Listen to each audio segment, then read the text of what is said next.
আমি তোমার প্রেমের ভিখারি ইয়া রাসূলুল্লাহ,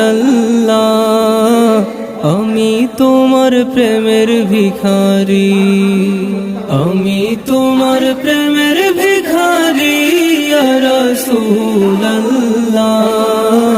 আমি তোমার প্রেমের ভিখারি ইয়া রাসূলুল্লাহ ইয়া হাবিবাল্লাহ,